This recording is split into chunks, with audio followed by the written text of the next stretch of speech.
রিফর্মের কথা বলেছেন, তার মধ্যে 2000-এর ব্যাপারে সবাই ঐক্যমতে আসছেন। এই ঐক্যমত যেটা হবে, কনসেনসাসে যেটা রিচ হবে, সেটাই সবাই সাইন করবেন পলিটিক্যাল পার্টিগুলো, এবং সাইন করার পরে যেটা দাঁড়াবে সেটাই হবে জুলাই চার্টার।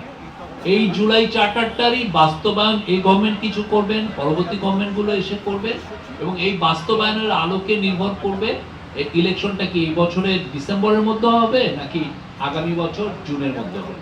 এটা নিয়ে বলছেন, উনি বলছেন যে এই যে যেই সংস্কার 6টা মেজর সংস্কার কমিশন যেই রিকমেন্ডেশনগুলো করলেন রিফর্মের, এইটা নিয়ে ওনারা এই ইন্টারিম গভর্নমেন্ট একটা কনসেনসাস কমিশন করেছে, এবং কনসেনসাস কমিশনের প্রধান হচ্ছেন চিফ অ্যাডভাইজার নিজে, এবং এটার ভাইস চেয়ারম্যান হচ্ছেন প্রফেসর আলী রিয়াজ, আর অন্যান্য যারা কমিশনের যারা প্রধান ছিলেন বাকি 5টা কমিশন এটার মেম্বার হবেন।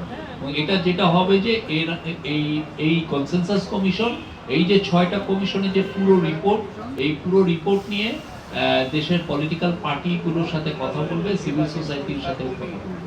সানবিট সব দিবে সামাল। সানবিট ম্যাজিক প্রেস ডিশওয়াশিং এর মাথা ঘোরানো সলিউশন।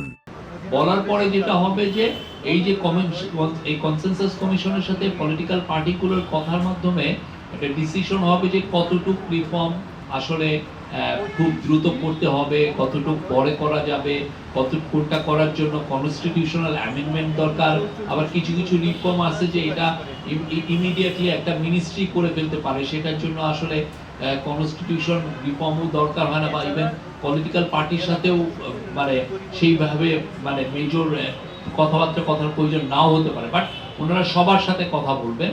বলার পরে আসলে এই পুরো রিফর্মগুলো যেগুলো সবাই ঐক্যমতে আসবেন, সেই ঐক্যমতের উপরে যতগুলো রিফর্ম, যে না এই যে ওনারা 5000 রিফর্মের কথা বলেছেন, তার মধ্যে 2000-এর ব্যাপারে সবাই ঐক্যমতে আসছেন, এই ঐক্যমত যেটা হবে, কনসেনসাসে যেটা রিচ হবে, সেটাই সবাই সাইন করবেন পলিটিক্যাল পার্টিগুলো, এবং সাইন করার পরে যেটা দাঁড়াবে সেটাই হবে জুলাই চার্টার।